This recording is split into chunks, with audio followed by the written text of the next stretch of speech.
Pag-usapan naman natin ito yung matindi, mga kababayan.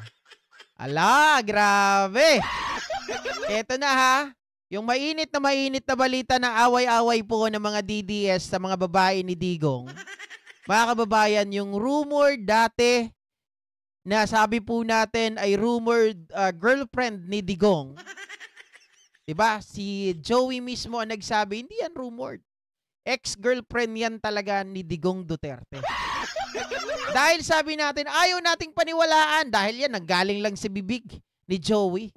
Pero ngayon, iba na mga kababayan. Dahil mismong si Girlie Balaba ang umamin ang kanilang real score ni Digong. Wala daw masama kasi pareho naman silang single.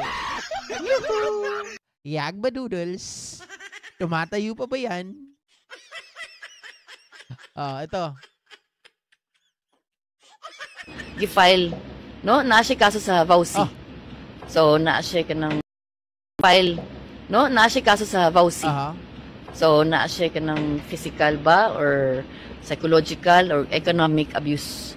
Whatever manggaling konsel nga relasyon ninyo ni President or connection ni former President, but you are both single. Yes, oo. Single ko, single si Presidente. So, Walay kabit na issue. walay kabit na issue. Pwede naman consider ang girlfriend or boyfriend. Oo. Ay, mga kababayan. Single si Pangulong Duterte. Walang kabit issue. Kasi single man siya. Sabi pa rito, meron pa ditong matindi eh. Sabi dito nung naglabas nito, ewan ko kung kanino nanggaling to, chismis lang to ha. Sabi, hawak ni Girlie Balaba ang bilyones, pera at kayamanan ni Duterte, Chimiaa lang yan si Hanilet. Panakibutas lang si Hanilet, pinakamamahal ni Duterte at tinuturing na prinsesa si Girlie Balaba. Oy, di ba may balita nga dyan, sabi ko nga sa inyo, ang dating pumuporma daw dyan kay Girlie, nung nasa ABS-CBN pa yan, si Aljo Bendio. Ang problema, mga kababayan, parang nung lumapit na si Digong Duterte, pinagbawalan daw si Aljo Bendijo na lumapit dito. Kung hindi, titigukin. Si Girlie Balaba ay may alam personally sa drug transaction ni Digong Duterte sa Davao sa mahabang panahon. Sabi rito ha, nabasa ko lang. Actually, hindi ko dapat ipapakita tong dulo eh. Nakita ko lang kanina eh, habang tayo ay naka-live. Nakasama siya sa pantalan kasabay ni Bonggago. At alam din ni Davao Councilor Pilar Braga ang drug transaction ni Duterte na nakapartner niya si Peter Lim at Tony Boy Florendo. Sinong Tony Boy Florendo? Ito ba yung Ito ba yung tawag dito? Yung dating partner ni Cathy Binag? Oy, nagkasama din si Duterte at Girlie sa mga sekretong travel abroad nilang dalawa ni Duterte. Opisyal na biyahe sekretong nakakasama si Girlie sa maraming travel abroad. Yan, sinabi ni Duterte ang mga babae niya tatlo. Ex-wife Zimmerman, brother wife. Girlie Balaba, prinsesa ni Duterte. Number 3, Hanilet Abansenya, Chimiaa. Kala ko ba meron pa ngayon na apple of the eye niya si Jazzy Igan? 'Di ba? Nakita naman natin yung kanilang mga malalagkit na tinginan. Nakita natin na talagang parang ayaw ni Digong na hiwalayan, mga kababayan, itong si Jazzy Igan. 'Di ba? Si Jasmine. Pero sabi nila may asawa daw 'yun. Pero etong kasi si Girlie, mga kababayan, tinawag pa itong mami ni Sara Duterte at favorite nila ito. Mga ka-GP Natics, in-endorse pa nga noong 2019. So sa kanyang pag-amin kanina, hindi man yan direkta sinabi, pero 'di ba, wala daw masama. Parehas naman daw silang single. So hindi raw maituturing na kabit. So pag sabi na gano'n, hindi naman matuturing na kabit 'yan. Parang inamin niya na, yes, we were. 'Di ba? Kami ay naging kami. Sabi nga nung balita ko sa inyo kahapon, may nagbalita sa atin, di ko alam kung totoo, pero meron daw silang anak ni Digong Duterte. Kaya lang hindi daw pinapakita sa madla. Katulad din daw nung sa anak ni Garma, di ko alam. Iris Casino, shoutout. Alin Arsenas, talo na si Hanilet. Lori Mamawag, maging mata tayo. Tulungan natin ang admin, di kayanin ni PBBM kung siya lang ang kikilos. Tama. Diba? Pero mga kababayan, mga ka-GPnatics, anong palagay nyo sa pag-amin na ito ni Girly Balaba? Mga kababayan, pwede na ba natin nasabihin na totoo rin na talagang nagkaanak sila? Oh? Pwede ba natin sabihin na pinagsisilosan din ito, mga kababayan, ng nanay ni Kitty na si Hanelet? Kasi Chimia lang daw siya at ito ang favorito ni Digong. Oy, pero maganda to nung kabataan niya, lalong-lalo na nung nasa ABS-CBN Davao ito, ha. Pero mas maganda yung isa, di ba? Mga kababayan, si Jazzy Igan. Parang anak na ni Boy EJ kay ang konsehala na yan. Naku po, mga kababayan, kahit naman na parang anak, gusto naman ni Girly.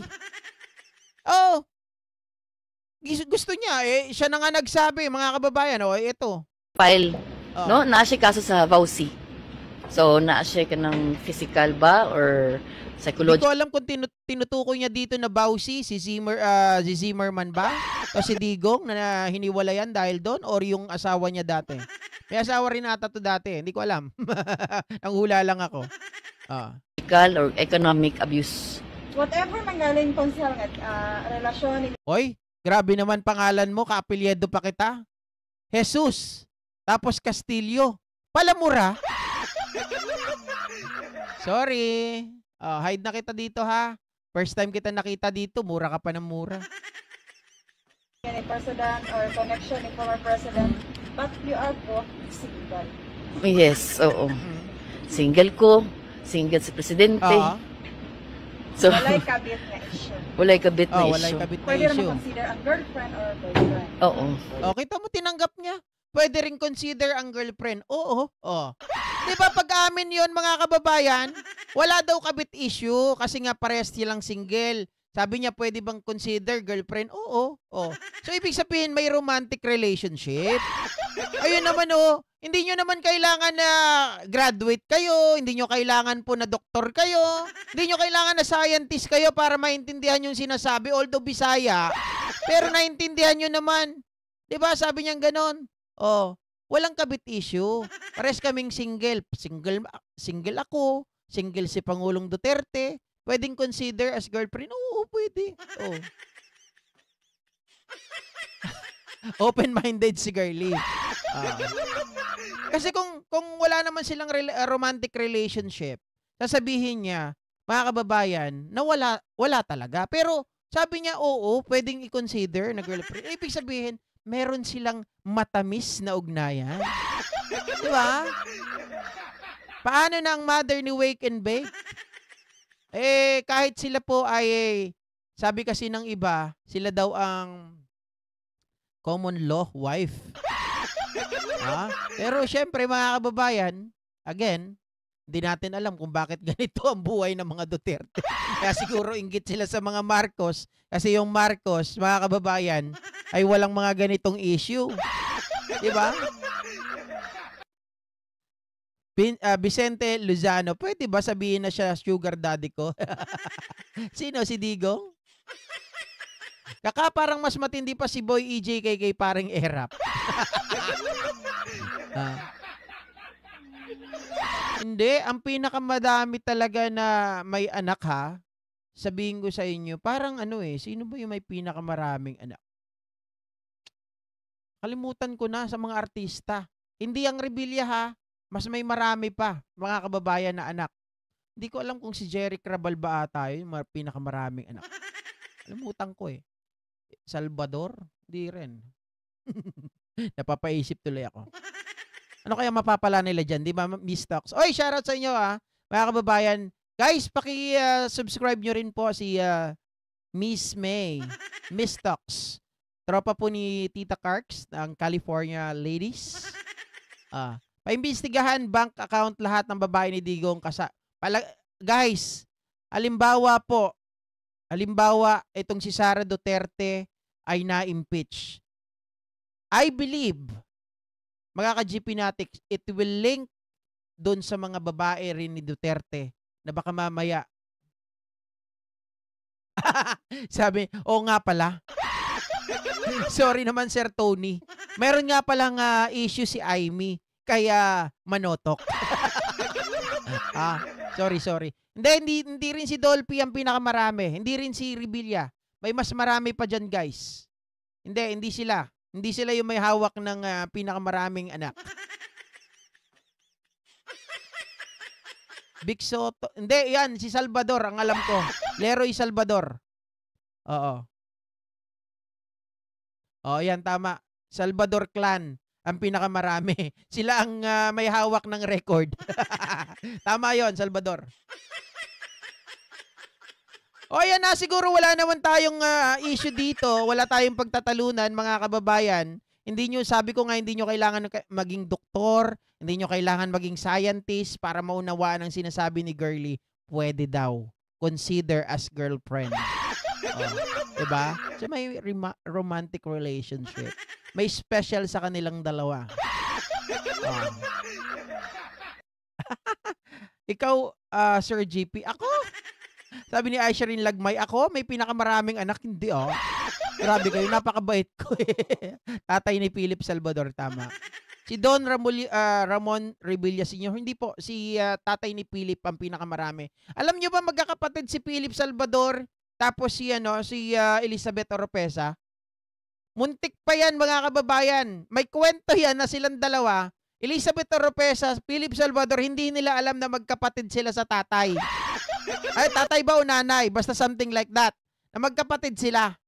Nagligawan, mga kababayan, muntik maging mag-on. Hindi, naging mag-on daw ata sila, kaya lang nalaman nila na magkapatid.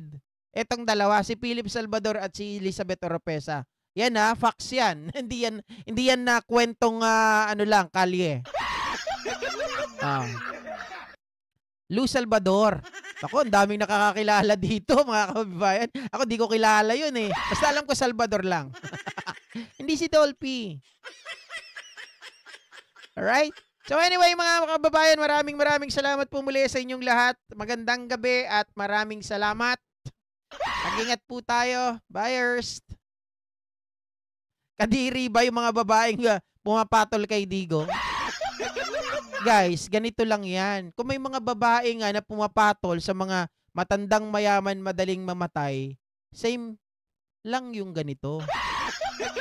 Diba? Kahit amoy lupa na okay lang yan. Basta may pakikinabangan sila. Kaya pala hindi nag-asawa na si